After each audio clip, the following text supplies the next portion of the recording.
amigos, meus irmãos, companheiros de jornada, espero que todos estejam bem, que estejam felizes. Quero aproveitar essa oportunidade então e agradecer a todas as pessoas que têm doado para a casa, que têm doado alimentos para compor a cesta básica, que é doada às famílias carentes, as pessoas que puderam ajudar com o enxoval para as mãezinhas carentes. Aqui fica o grande muito obrigado da nossa casa Caminho da Luz. Bom, dando continuidade então à série de palestras gravadas, essa semana iremos disponibilizar uma palestra enviada por uma das trabalhadoras da casa. É uma palestra do Rossandro Klinge. Uma palestra muito bonita e muito importante. Espero que todos gostem. Então, uma boa semana a todos, uma boa palestra. Que Jesus esteja sempre nos nossos corações e que nós nunca nos esqueçamos dos estudos e principalmente da prática na caridade com todos os nossos irmãos. Fiquem com Deus, que assim seja, graças a Deus.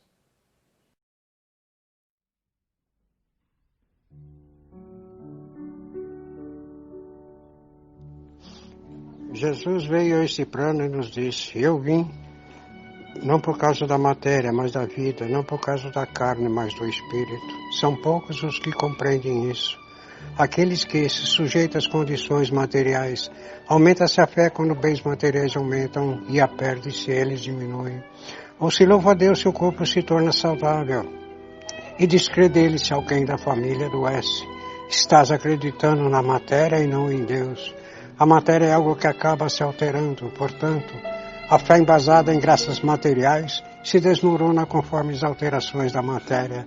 Se Deus cura a doença que visa despertar o homem para a verdade, que o corpo é uma projeção da mente, provando que o corpo carnal pode ser mudado segundo a mente. Quando digo que a morte não existe, não estou falando do corpo carnal, pois as células corporais estão morrendo e sendo substituídas a cada instante. É imortal unicamente a vida. Unicamente a vida pertence a mim e a ti, e fora dessa não existe nem eu nem tu, e esta vida chama-se Deus.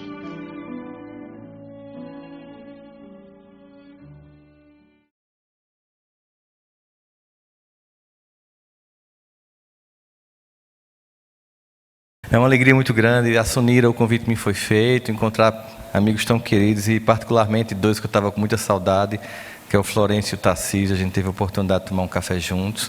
Só que eu não estou vendo ninguém. Pode ligar as luzes, não? Ah, obrigado. Eu estava me sentindo no umbral. Sabe quando você vai e está tudo escuro? Meu Deus, eu pensei que eu tinha sido bom. Gente, é uma alegria estar aqui com vocês nessa manhã fria, gostosa. E a gente para falar do Evangelho, dessa doutrina que para todos nós... Não, liga mesmo a luz. Sim, é para ligar. Não vai ter data show, então, né, fica tranquilo. Fica o quê?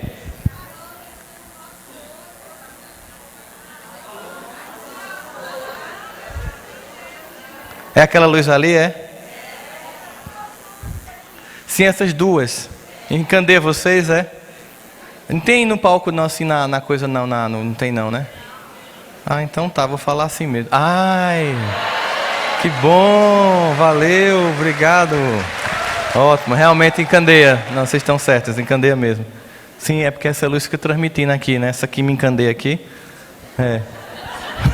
Tudo bem, faz parte, gente.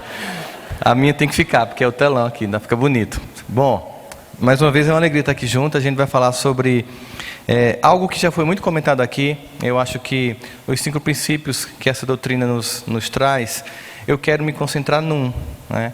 Porque esse princípio, o primeiro princípio que a doutrina nos apresenta, é um princípio que já foi apresentado por todos os outros sistemas de crença, de todas as religiões constituídas, mas foi apresentado na doutrina espírita de um modo muito particular e muito diferente. E o modo como foi apresentado nos tira uma ideia de exclusivismo, de algo que pertence somente a nós, e de que porque pertence somente a nós, seríamos o único autor da verdade, e por causa disso, quem pensasse diferente de nós, seria desprovido dessa companhia agradável que é Deus. O conceito de Deus é um conceito comum a maior parte das religiões. Tem algumas delas que não têm o conceito de Deus. Mas a maior parte das religiões tem um conceito de Deus. Mas a maior parte delas tem um conceito de Deus, um conceito exclusivista, que é o Deus é meu, ele é apenas meu, pertence somente a mim e não pertence a você. E porque você não cultua do meu jeito, porque você não chama do meu nome, você não pertence, você não é filho dele. Então, essa ideia, ela é motivo de ressentimento, de mágoa, de perseguição, de destruição e de todos os tipos de fundamentalismos religiosos que acompanham a humanidade durante muito tempo e que nós já participamos em encarnações passadas. A gente sabe que a gente está falando de uma coisa que a gente vivenciou e que hoje somos chamados nessa nova revelação para vivenciar essa experiência com o papai de forma bem diferente.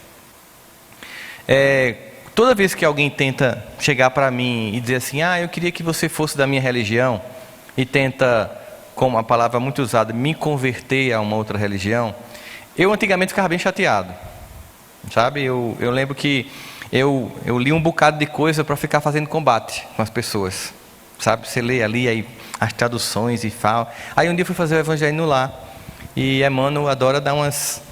Não sei se acontece com vocês, né? Emmanuel, ele espicaça você, faz puf, né? E aí eu abri uma mensagem que era assim: aqueles espíritos que estudam o evangelho apenas para digladiar com os irmãos. Entendi, é comigo. Entendi, é eu também, acabou, nada de degladiar, tal. Porque toda vez que alguém oferece a religião dele para você, ele não está tentando te importunar, ele não está tentando te fazer o mal, ele está tentando te mostrar aquilo que é a coisa mais importante da vida dele. Então, quando alguém tenta lhe oferecer a religião que a pessoa tem, a crença dela, receba com muita gratidão, porque é o melhor que ela tem para oferecer. A única coisa que ela vai ter que descobrir, e uma vez eu peguei um voo de 9 horas com um casal que tinha outra religião, e eles estavam indo fazer um trabalho evangelístico nesse país, e eles começaram a conversar, tal, e disseram o que iam fazer, tal, e perguntaram: e você faz o quê? Eu também vou fazer a mesma coisa que vocês. Você é nossa? Não sou espírita. Eles fizeram assim no avião, assim, deram uma... Sabe, Florencio, eles olharam para o outro e fizeram aquele movimento de afasta 5 centímetros, olharam para o outro, aí volta, bem engraçado, foi bem um movimento corporal. Pois é, né? Aí começaram a tentar, sabe aquela coisa mais sutil, né? Resultado do final do voo. Eles saíram convictos de que eu também servia a Jesus e disseram assim: que Deus lhe abençoe na sua tarefa. Porque é isso que a gente tem que entender. O conceito de Deus que nos é apresentado é um conceito de Deus que inclui a todos. O conceito de Deus que nos é apresentado é um conceito de Deus que é Pai de todos e não Pai de alguns.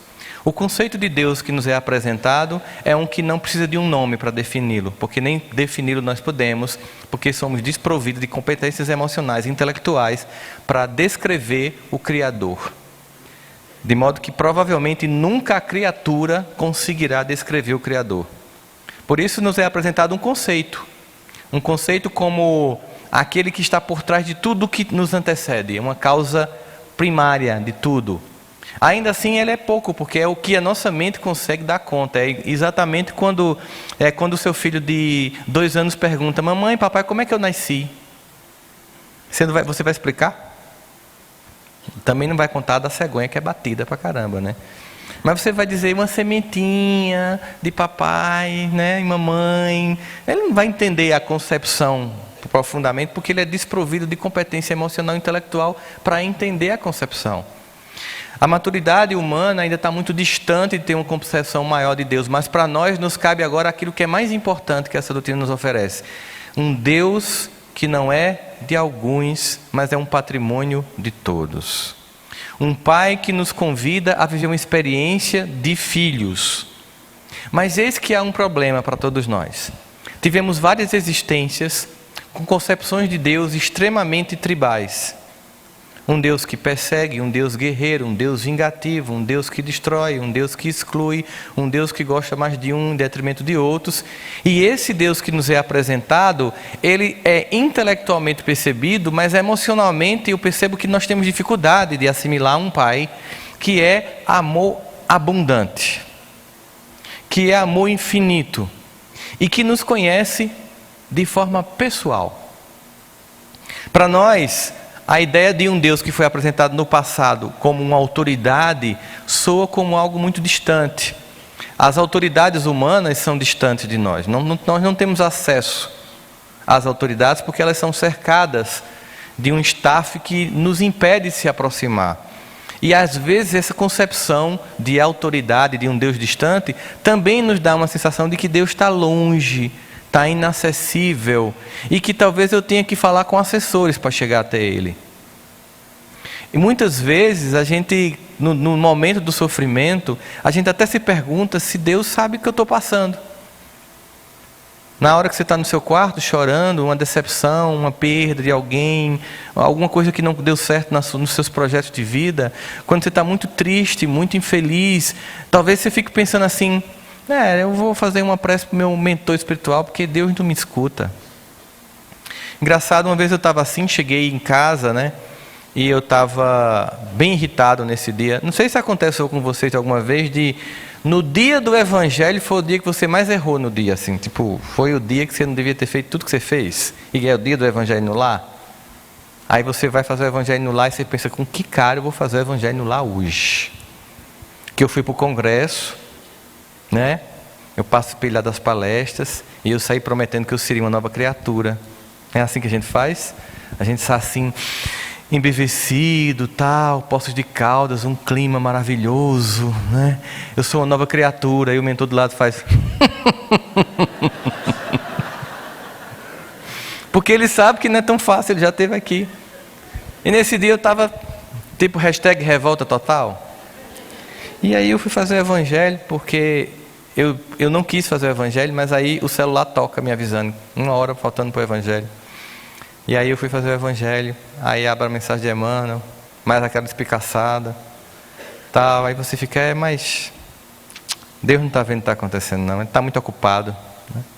Eu sei que terminou o Evangelho, e eu estava com vontade de comer uma outra coisa, estava com vontade de comer pizza.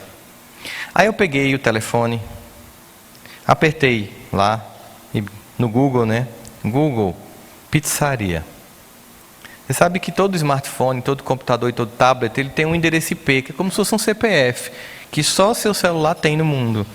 E quando você aperta e pede alguma coisa no Google, esse celular, ou por 3G ou por Wi-Fi, ele está conectado a uma rede chamada GPS, que faz com que o seu celular seja localizado no mundo inteiro, naquele endereço, naquela rua, com um erro de mais ou menos 3 a 6 metros de distância, e ele elencou as pizzarias próximas à minha casa e perguntou se eu queria ligar.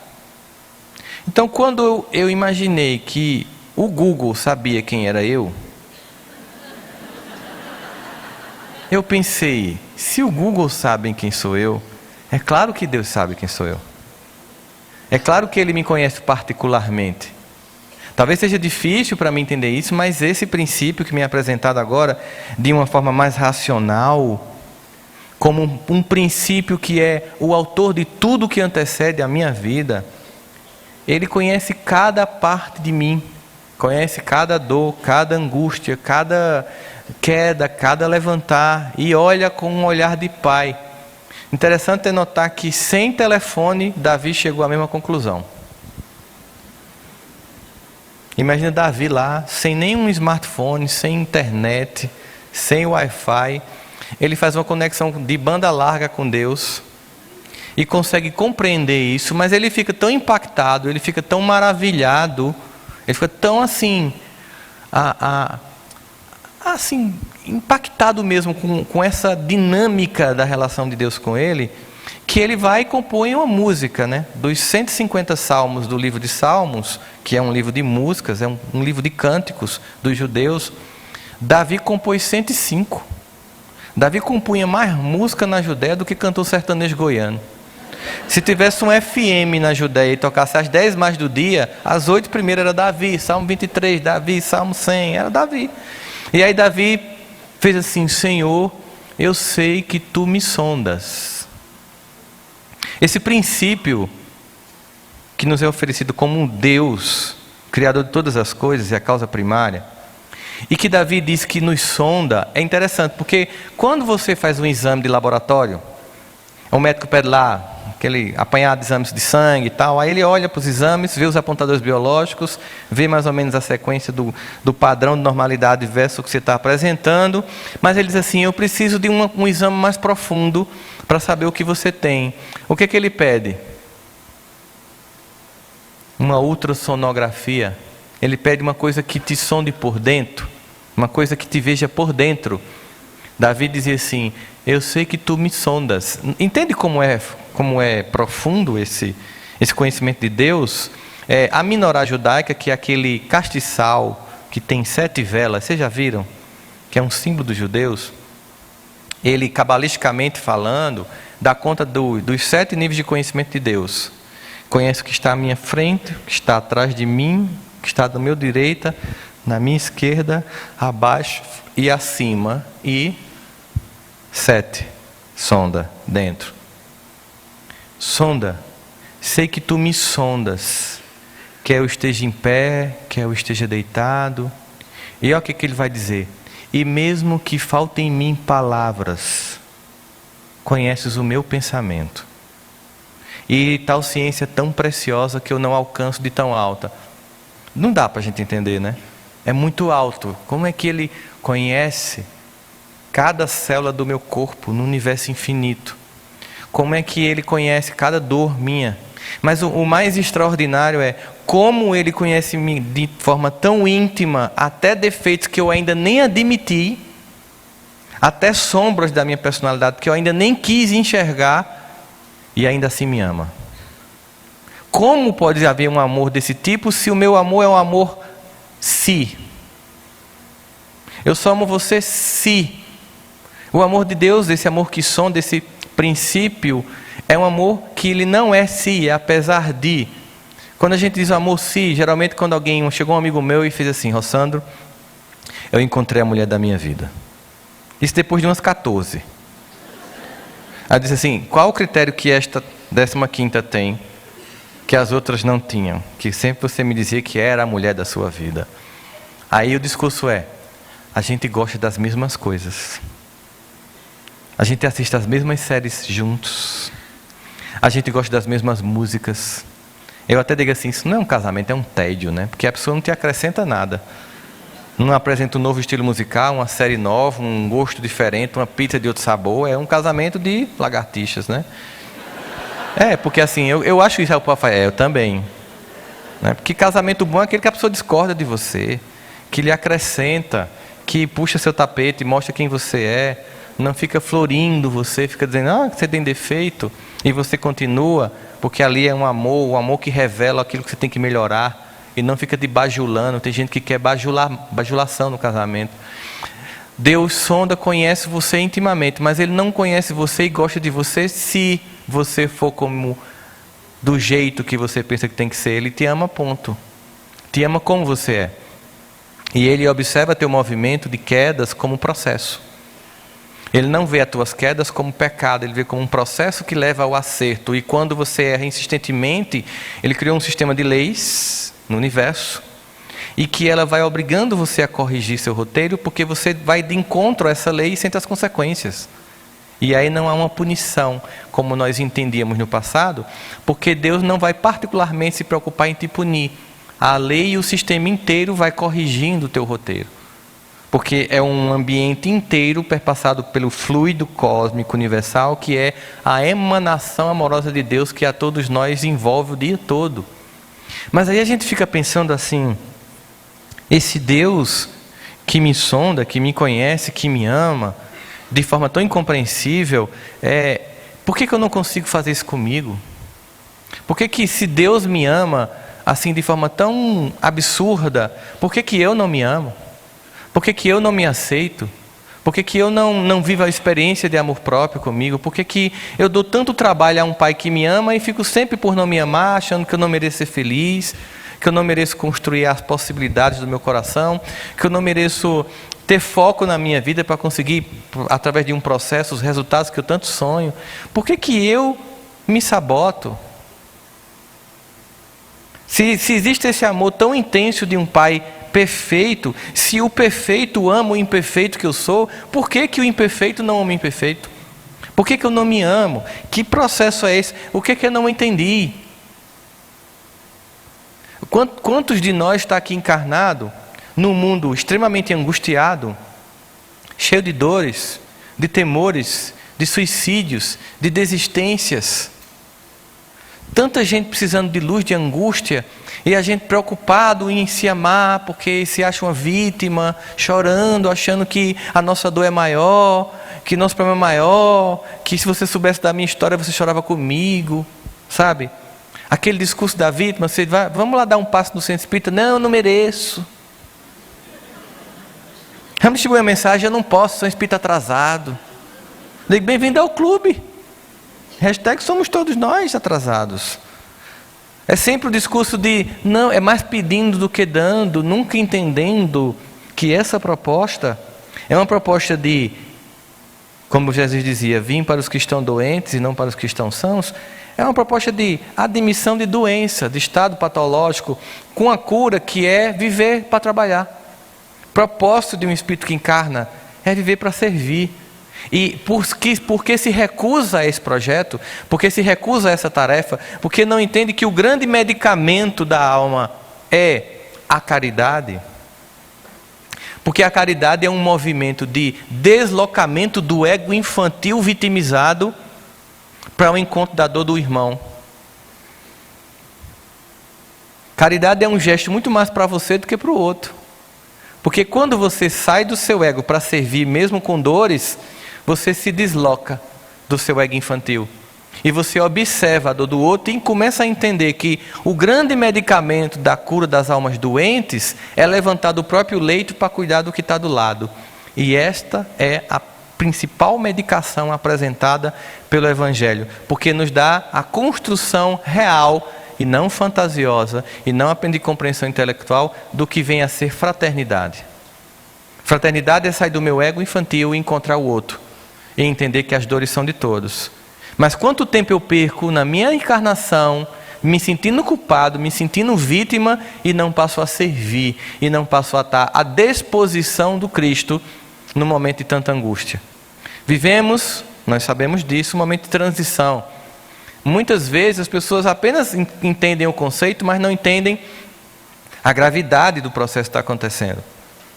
Não entende, por exemplo, que na sociedade atual, nós coletivamente conseguimos construir algumas soluções, mas há um empobrecimento da interioridade das pessoas que clama por uma resposta para suas vidas.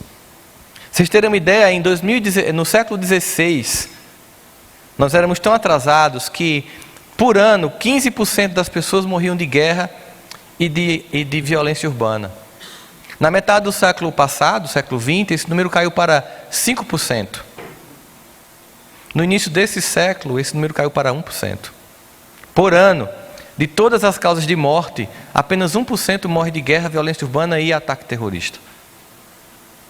2011, em números redondos, desencarnou 62 milhões de seres humanos, de tudo. Desses 62 milhões, 1%, 620 mil de guerra, violência urbana e ataque terrorista. Naquele mesmo ano, 1 milhão se matou e 25 milhões tentou. Estatisticamente falando, eu corro mais risco no meu quarto, me sentindo inferior, do que numa rua em Bagdá. É mais fácil morrer em casa do que na rua. E essas almas clamando por consolação, por resposta, encontram um monte de espíritas que conhecem o Evangelho acabrunhados em casa, achando que são vítimas, sem querer servir ao Cristo e dizer, não desista, Jesus está no leme. Não desista, existe um Deus e um propósito para tudo. Não desista, as dores todas são passageiras. Não desista, cada uma delas forge em você um ser mais capaz, um ser melhor. Não desista, porque muitas das dores que no passado você achou que não ultrapassaria, lhe fizeram mais forte e hoje lhe dão condição de enfrentar esse desafio atual. Tantas almas pedindo consolação e a gente em casa se sentindo vítima. Como é que o Evangelho segundo o Espiritismo chama os espíritas? Os trabalhadores Da última hora. Quem aqui é trabalhador de Jesus? Por favor, levante a mão. Quem acha que não é trabalhador de Jesus? Por favor, levante a mão. Tem uma estatística meio estranha aqui. Tem gente que não levantou nenhuma instituição nem outra. Quem acha que não é nada, levanta a mão. Eu quero só dizer o seguinte: todo mundo aqui é trabalhador de Jesus. O que você acha? O que lhe motivou a não levantar a mão? Pensa comigo. Foi aquele movimento de eu não mereço. Foi aquele sentimento infantil de eu sou inferior. Foi aquele movimento infantil de achar que não, essa é uma tarefa de Divaldo, de Chico, de quem faz palestra. Coitado de nós. Vocês vão lá em casa para ver como é. Nós somos trabalhadores de Jesus. Não existem uns critériozinhos que você tem que preencher numa ficha de inscrição no centro espírita para dizer isso.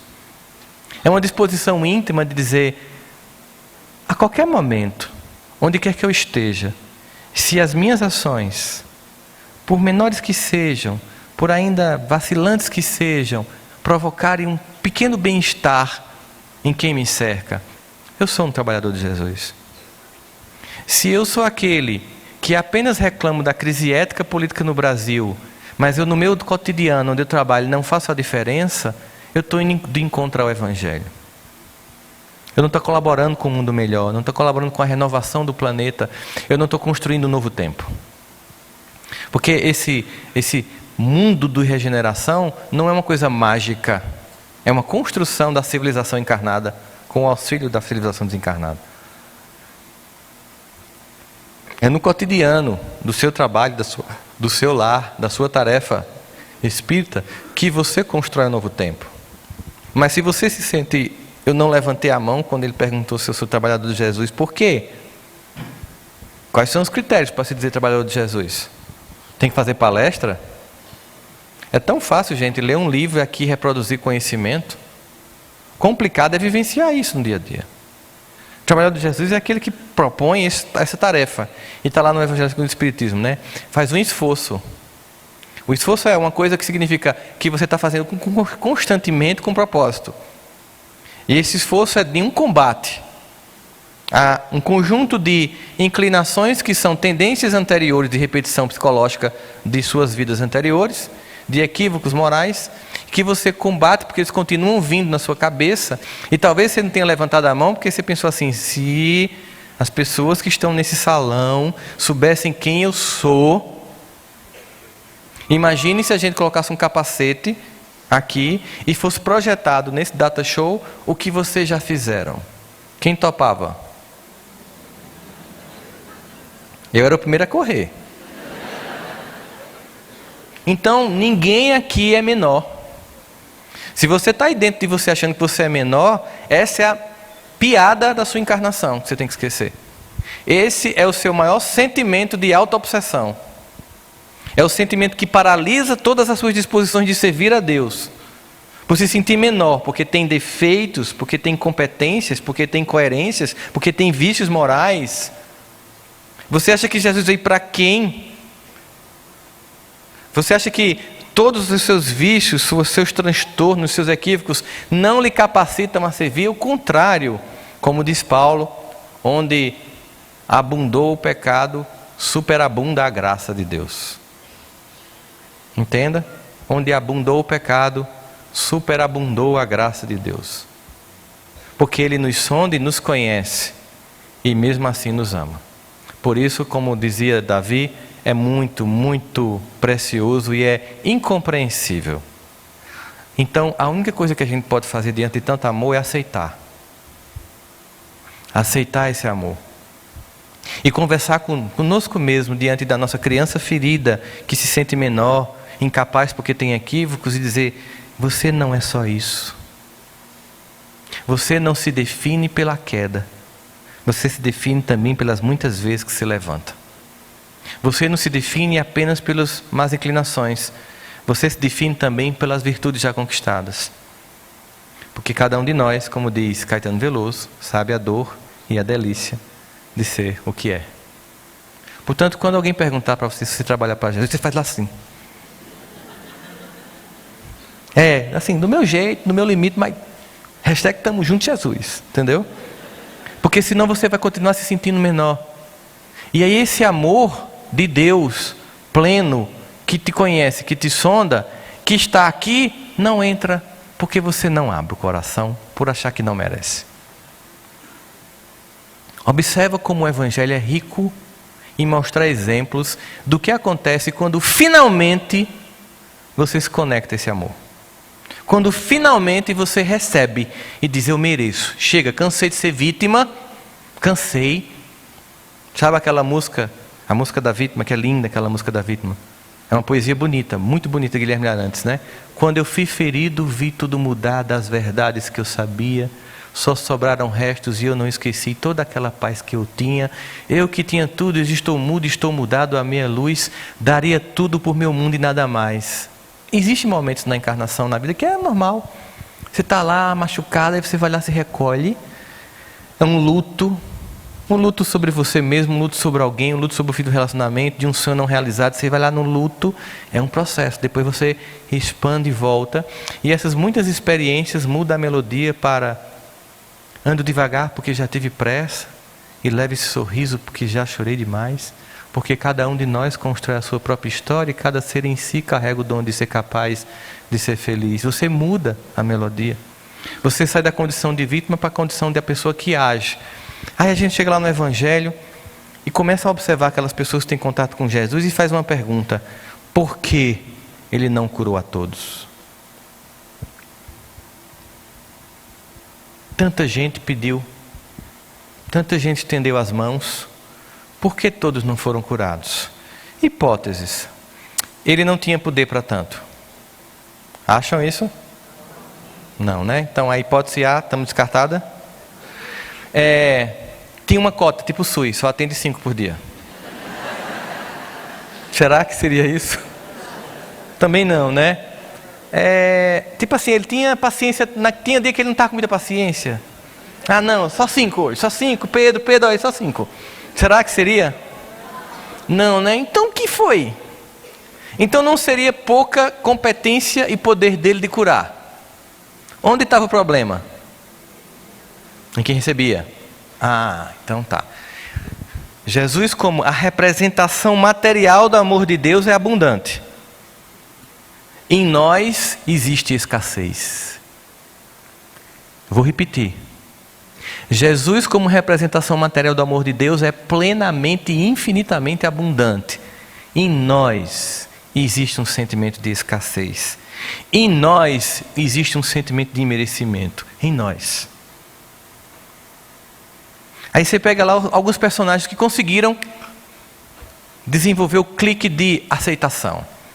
Tem um que eu acho assim muito prototípico, porque ele passou a vida inteira esperando uma cura, que não acontece. Bem que se diga que na doutrina espírita nós aprendemos que nem sempre a cura é o remédio, às vezes a doença é a solução. Portanto, nem sempre quando você não é curado, não é porque Deus não lhe ama, muito pelo contrário, é porque Ele ama profundamente você. E sabe da necessidade da doença para o aprimoramento do seu espírito. Mas aí nesse caso tem um homem chamado Bartimeu, que ele passou por um processo desse. Ele passou a vida, ele nasceu cego, vive a vida inteira cego, vive lá no tanque, sei lá, esperando a cura acontecer, as águas se moverem com os anjos, mergulhar e ficar curado. Nunca aconteceu. Ele via naquele movimento de expectativa da existência, esperando sem agir, sem proatividade. Até que um dia ele resolve fazer movimentos diferentes. Ele descobre que Jesus vai passar na cidade onde ele está. Então ele começa a fazer um conjunto de movimentos. Primeiro que é bom caracterizar psiquicamente como esse homem vive, porque ele é cego, ele não tem nome, porque Bartimeu é um prefixo, Bart é um prefixo que significa o filho de. Sabe como vocês viram o jogador russo? Ierovitch passa para Brokovich, Brokovich passa Yanovitch. Já viram? É porque Iovitch em russo é o filho de. Então Bartimeu é apenas o filho de Timeu. Ele não tinha nome. Ele não tinha posses, ele não tinha relacionamentos, ele não tinha casamento, ele era socialmente invisível. Mas Roma tinha invadido a Judéia e até para pedir esmola precisava de um cadastro, porque nem todo mundo pedia. E quando você conseguia, você ganhava uma capa na qual estava escrito: este homem é um miserável, vive de esmolas. E ele podia estender a mão, enquanto que outros atrás dele nem isso podia. Ele tinha essa capa que era a única zona de conforto, a única garantia de sobrevivência. Ele sai e vai em direção ao lugar onde Jesus passaria. Primeira iniciativa dele. Só que quando ele chega lá, ele descobre uma coisa. Estava assim. Muita gente tinha tido a mesma ideia. É quando você resolve fazer um concurso, por exemplo. Aí quando vê 50 mil inscritos. Aí você, como teve gente que teve essa ideia, né? Por que o povo achou? Por que não só foi para mim essa ideia, né? Muita gente desiste. Ele insistiu. É um movimento de insistência. Ele foi, chegou lá e tinha gente demais. Claro, ele não conseguiu nem ficar na rua principal para ver Jesus passar. Ficou bem atrás, bem atrás, bem atrás. E obviamente ele ficou como uma pessoa que tem deficiência auditiva, ela para compensar, ela amplia a competência, por exemplo, a visual amplia a competência auditiva. Então ele foi aqui ouvindo o barulho da multidão, o burburinho do movimento, e percebeu que Jesus estava bem assim à frente dele, mas tinha um monte de gente entre ele e Jesus. Como é que ele poderia chamar a atenção de Jesus? Ele, de forma ainda muito débil, ainda muito vacilante, disse: Jesus, filho de Davi, tem de piedade de mim. Algumas pessoas do lado mandaram ele calar a boca. Cala a boca. Eu acho que foi bem pior do que está narrado lá em Marcos. Para mim foi: cala a boca, miserável. Todo mundo aqui querendo chamar a atenção, e tu vai falar: cala a boca. Esse cala a boca é todas aquelas vozes que dizem assim: quem você pensa que você é? Você não merece. Você não vai dar para nada. Sua vida é assim. Tudo que você começa, você não termina. Eu não vejo futuro para você. O problema não é quando as pessoas dizem isso. O problema é quando você acredita. E quando você faz a inscrição do concurso, você diz: 50 mil pessoas, eu não vou passar. No seu vestibular, na sua vontade de crescer, no seu desenvolvimento, qualquer que seja a coisa que faz: eu não vou conseguir. Aí desiste. E vai continuar com a capa da zona de conforto, reclamando da miséria que você escolheu. Vidas infelizes, casamentos infelizes, relacionamentos desrespeitosos. E você fica lá, porque acha que não merece mais que isso. Mas aí ele estava irritado, eu acho, naquele dia. Ele acha que ele estava assim: chega, cansei. Eu vou cantar a música de Almi Sater hoje. Então, quando ele vê que as pessoas mandam ele calar a boca e que Jesus não escuta ele, ele dá um grito maior: Jesus, filho de Davi, tem de piedade de mim. E o que acontece? Jesus para. Você tem noção da cena? Um monte de gente doente, numa rua, estendendo a mão, pedindo cura. Jesus passando, não porque ignorasse a dor dos outros, mas porque esperava um coração aberto para o merecimento. Quando ele escuta o segundo grito, ele para. Chamem ele. Não está lá. Estou dizendo isso para você entender que agora é o que eu acho que aconteceu, tá? Não está escrito lá. Mas quando mandaram chamar o Bartimeu, eu acho que o cara que mandou ele calar a boca, muito irritado. Porque eu tinha ficado. Vai, peste, conseguisse, miséria. Não está lá, mas eu acho que aconteceu assim. Mas o mais estranho é que Bartimeu sai. E narra o evangelista que ele joga a capa. Preste atenção ao simbolismo disso. A capa era a única garantia de sobrevivência que ele tinha. Ele abriu mão de uma capa e atrás tinha um monte de miseráveis sem capa. O que aconteceu com a capa dele? Dava para voltar atrás? Quando você resolver ir, não olhe para trás. Não dá para ter o mais de Deus querendo ainda o menos que você escolheu.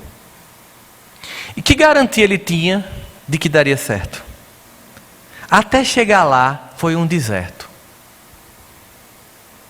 Podia acontecer tudo, inclusive nada, como diz a música. Mas ele foi. Lembro muito da poesia que meu avô recitava de Khalil Gibran para mim: a fé é um salto no escuro para os braços de Deus. Quem não tem fé nem salta nem abraça, fica no escuro. Ele foi. Mas estranho foi a pergunta de Jesus. Por que chega aquele homem assim? Aí Jesus faz: o que você quer? Eu acho que ele deve ter dito assim: hashtag tá na cara, Jesus, que tá tão claro aqui que eu quero ficar curado, Senhor. Não parece óbvio isso? Não é óbvio. Por incrível que pareça, né? Vocês já pegaram ônibus aqui? Vocês já correram para pegar o ônibus? E é como se o motorista ficasse olhando você chegar perto. Aqui no retrovisor, calculando o momento que você vai botar a mão, que quando você... ele sai. Já aconteceu com vocês? Isso é irritante, né? Mas não é humilhante. Humilhante é a cara do povo do ponto olhando para você depois. Tipo... você fica morto de vergonha, cabeça baixa. Um dia eu corri com um amigo meu pegar ônibus para ir para a universidade. Chegou lá, o ônibus estava chovendo. E ele: tem nada não, Rossandro. Isso vai mudar um dia. Sabe, a gente está estudando para conseguir melhorar a vida. Não é isso não. E o que é? Eu vou ganhar na cena. Aí eu pensei: aí vai comprar um carro, né? E sabe o que vai acontecer? O quê? Vai ter um ônibus aqui só para mim. Eu lembrei dessa história quando eu estava lendo essa narrativa para entender porque Jesus tinha perguntado ao Bartimeu o que ele queria, né? Porque do ponto de vista de conforto, a coisa mais desconfortável que ele pediu foi ver. Porque, bom, ele voltou a ver. Começou a ter nome. Tinha dinheiro depois disso. Tinha emprego. Casou em sequência. Entende? Não mudou. Ele estava vendo, mas estava na miséria. E nem a capa tinha. Ele pediu o mais difícil. Ele podia ter pedido: eu quero ser rico, e servos que me sirvam até a morte. Ele pediu para ver, ele pediu para ter autonomia. Ele disse assim: eu quero ser autor do meu próprio destino. Eu não quero ficar na capa da miséria. Observa. Pergunta de hoje em dia, muitas pessoas fazendo consultório, né? Pergunta filosófica do Hamlet vacilante de Shakespeare: to be or not to be, that's the question. Ser ou não ser? Pergunta filosófica de muitas pessoas hoje é: você não vale nada, mas eu gosto de você. Tudo o que eu queria era saber por quê. Resposta filosófica: será que é porque eu amo muito essa criatura? Não, é porque eu me amo muito pouco. Quem se ama muito pouco se torna um lixo, um terreno baldio para o lixo afetivo dos outros. Quem se ama muito pouco suporta relações humilhantes e degradantes, dizendo que é karma. Quem se ama muito pouco não é capaz de perceber que merece ser amado e respeitado. Quem se ama muito pouco prefere a companhia desgraçada do que a solidão com dignidade. Peguei pesado? Foi meu objetivo. Porque Jesus disse: eu vim para que tenhais vida, e vida em abundância. Não é abundância material não, gente, que isso é um detalhe, às vezes até desnecessário para uma vida plena. Isso é até uma piada de mau gosto. Achar que Jesus veio como se fosse dono das Casas Bahia para comprar coisa para você. Ele veio para muito mais que isso. É uma abundância de espírito. Mas eu preciso ser autor da minha própria vida. E Bartimeu pediu para ver. Para determinar o próprio destino. Não quero mais a capa, eu vou fazer tudo agora. E o narrador diz assim do evangelista: e ele passou a seguir Jesus. Para quê? Para não voltar a ficar cego. Mas não mais fisicamente, espiritualmente. Não adianta o primeiro movimento de cura. Não adianta o primeiro encantamento com os fenômenos espirituais. Não adianta o primeiro encantamento com mensagens tão belas. Não adianta apenas um encantamento com romances tão bonitos. Não adianta apenas um encantamento com uma mensagem tão racional. É preciso um movimento de continuar seguindo Jesus e transformar-se. Converter-se ao Evangelho não é mudar de religião. Converter-se é mudar de atitude. É se dispor a ser o novo. E entender que muitas vezes é preciso gritar para ser escutado. É preciso insistir Não para que Deus escute, porque Ele escutou da primeira vez, para que Ele perceba que a consistência no que você pede, a consistência no que você busca, há propósito nas suas intenções. E aí Ele para e manda dizer, traz para cá. Só que muitas vezes a gente não sabe o que quer, porque a gente não acha que merece. Quem aqui trabalha para Jesus? Entende a diferença? Todos trabalhamos. Quem aqui se sente amado por Deus? A gente é amado por Deus, não do seu jeito infantil, não para satisfazer caprichos. Deus é um pai que satisfaz necessidades de alma eterna e não caprichos de almas infantis. Ele vai lhe dar aquilo que é essencial para o seu projeto de infinito e não para a sua satisfação do ego de agora. Um pai, por exemplo, que deixa o filho na internet porque ele não quer estudar, é amor? Isso é amor aonde? A responsabilidade é aquele pai que frustra o filho e tira da internet, toma o smartphone, estude. Isso é amor. A criança acha que isso é amor? Eu não achava, não. Eu dizia à minha mãe, você veio no mundo para me destruir. Seu projeto é me fazer infeliz. Ela é isso mesmo, pode continuar. Reclame do jeito que você quiser. Tudo que você faz é planejado, só para me desgostar. Ela é, mas você vai agradecer depois. Agora você não entende não. Estou preocupado se você vai entender ou não. Você só vai entender depois, não tem maturidade para entender o que eu estou fazendo. Amor cuida, amor fortalece, amor aprimora, amor torna capaz de ser autônomo. Amor não é romance. Amor é construção de competência.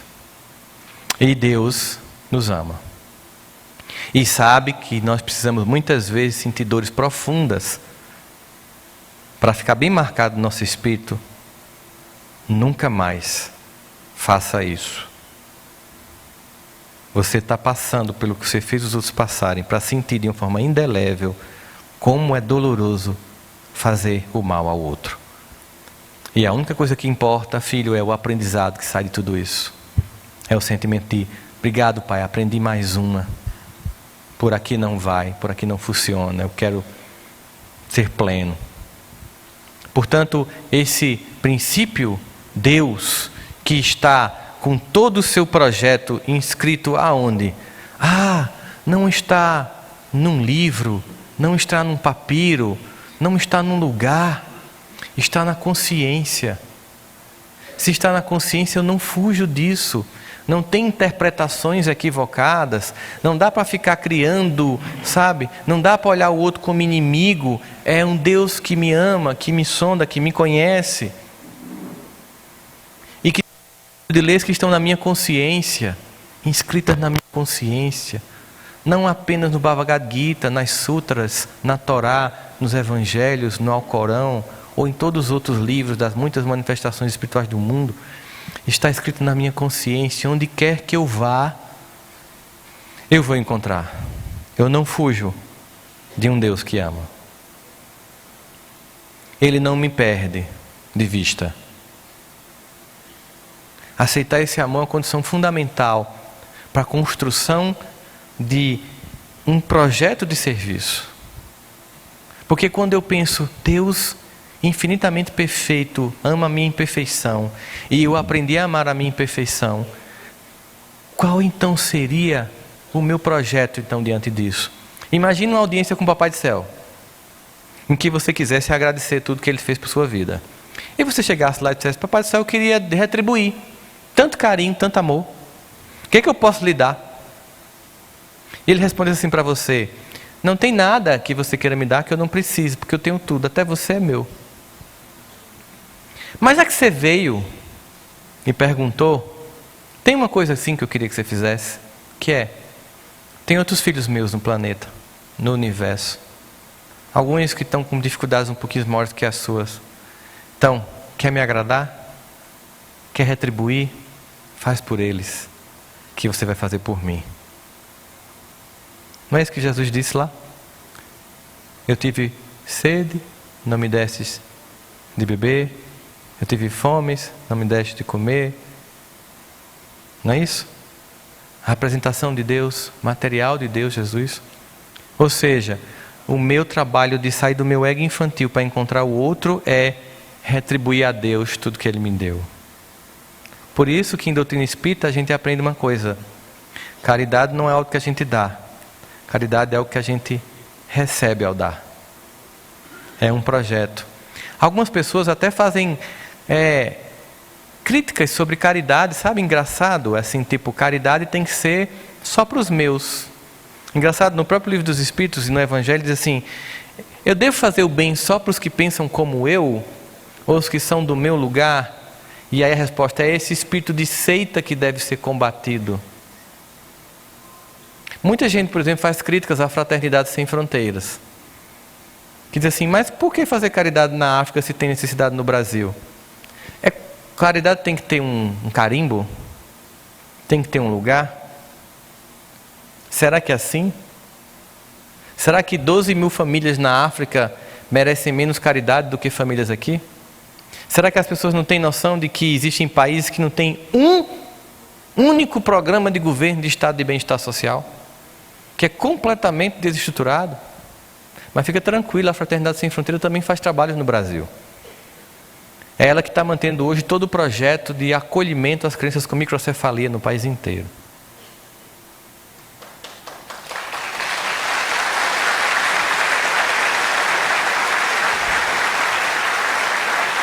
Porque sabe o que aconteceu? O governo disse um monte de coisa, mas não fez nada.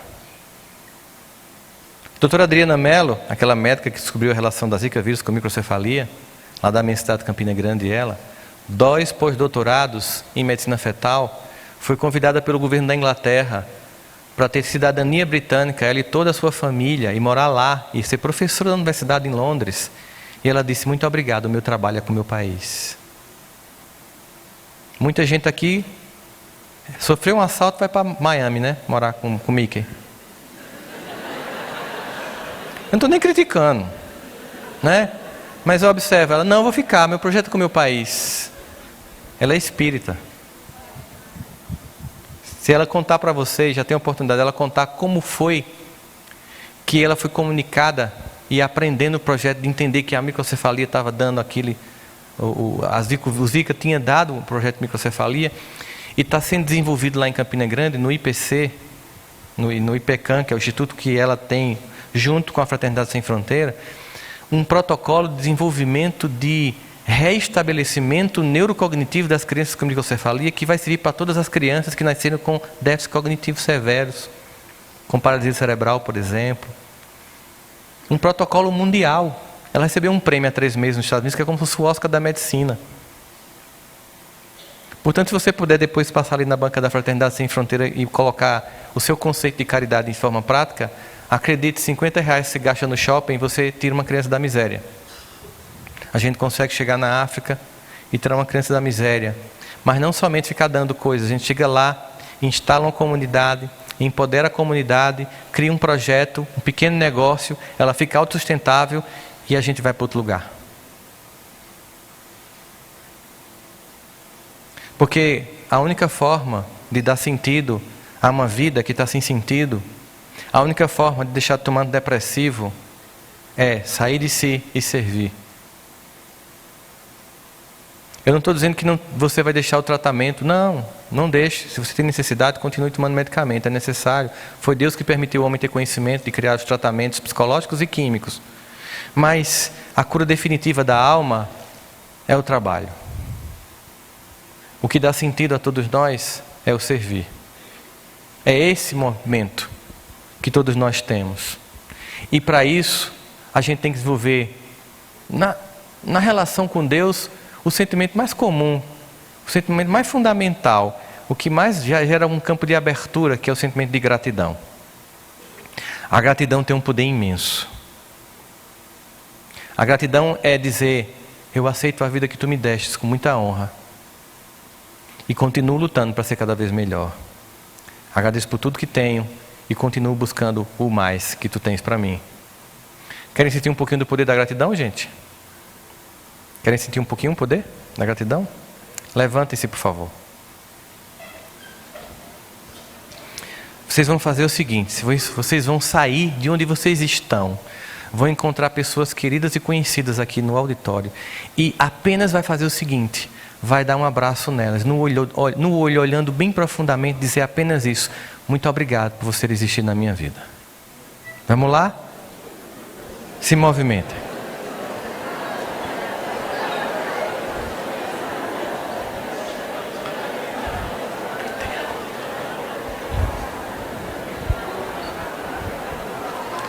Obrigado, irmão.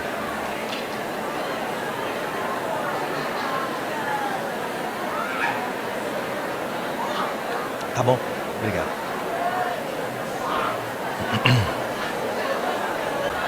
Vamos voltar? Aê! Vamos voltar.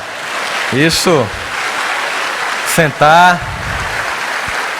Como é que tá o clima agora? Melhorou? Tá mais quentinho? Tô se sentindo mais preenchido? Viu? A gente veio para amar, né? A gente veio para amar. A gente encontra pessoas para dizer isso e já fica querendo chorar, né? Tá vendo? A gente é feito para isso. Então vamos continuar essa corrente. Você vai chegar em casa hoje e você vai ligar para algumas pessoas e do nada apenas dizer assim: eu liguei só para dizer assim, muito obrigado por você existir na minha vida. Se tiver com vergonha, manda um WhatsApp. Se a pessoa não estiver mais aqui, faz uma prece e diz assim: muito obrigado por você ter existido na minha vida. Porque nós somos fruto de um amor infinito, de um Deus amoroso, que não desiste da gente. Sabe, eu descobri uma coisa: Deus todo dia sabota nossos planos de sermos infelizes. A gente faz tudo para dar errado, Ele faz tudo para dar certo. É como se o mundo dissesse: você não vale nada, e Deus, mas eu gosto de você. É esse Deus, é esse amor infinito, é esse princípio entre os 5 que eu quis aqui focar, para mostrar para a gente que saber que Deus existe é a maior mensagem de consolação, que diz que quando você está sozinho no seu quarto, pensando nas coisas mais infantis, você não está só. Quando todo mundo desistiu de você e ninguém acredita mais em você, nem você, Deus continua acreditando em você. Ele jamais vai desistir, mesmo que você desista, você volta, porque Ele diz: filho, começa de novo, porque eu te fiz para a luz e para o amor. E um pai que nunca desiste, espera da gente que a gente também nunca desiste uns dos outros. Nós estamos aqui para viver um princípio, que é o princípio do amor. Nós vamos errar muito, nós vamos ainda levar muitas quedas, nós vamos se decepcionar com muita gente, inclusive com a gente mesmo. Mas a gente vai depois acalmar o coração, sentir a gratidão, sentir o amor de Deus, olhar para todas as pessoas com carinho, com amor, com respeito, com tolerância, olhar para nosso próprio coração com amor, com respeito e tolerância, e viver a fabulosa experiência de construir uma nova era, um novo tempo, um mundo de regeneração, não através de uma expectativa de que isso aconteça, mas através do nosso próprio esforço, do nosso próprio trabalho, porque nós não vamos desistir. Somos da última hora, mas desta vez Jesus está em nosso coração. Muita paz a todos vocês e muito obrigado pelo carinho de todos vocês. Muito obrigado.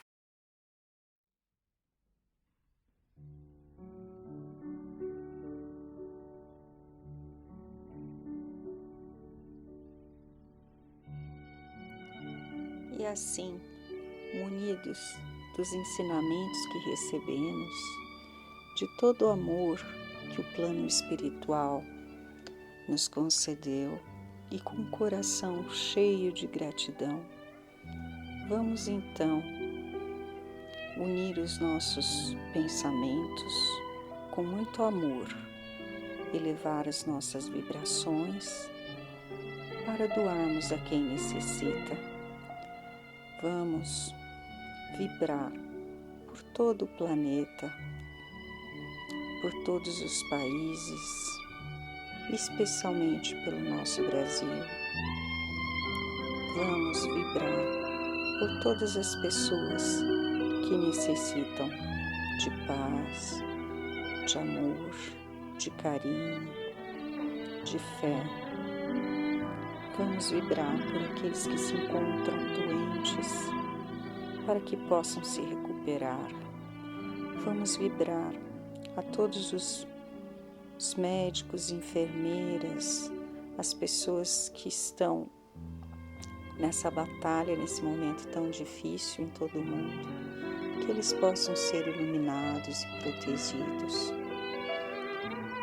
Vamos vibrar por todos aqueles que se sentem sozinhos, abandonados, com fome, com frio, doentes. Vamos vibrar também por aqueles que estão perdidos, que não sabem que escolha fazer. Vamos vibrar para que achem o caminho correto, que achem o caminho da luz, que encontrem amor, que encontrem uma mão amiga. Vamos vibrar por todas as pessoas que cruzam o nosso caminho todos os dias, que trabalham conosco, que vivem conosco em nosso ambiente, que possamos vibrar amor por todos e que esse amor cresça tanto e em forma de uma leve chuva caia por todo o universo e que todos recebam muita paz, muita luz e que possamos voltar aos nossos afazeres com o coração repleto de harmonia, de alegria e de paz. Que assim seja, graças a Deus.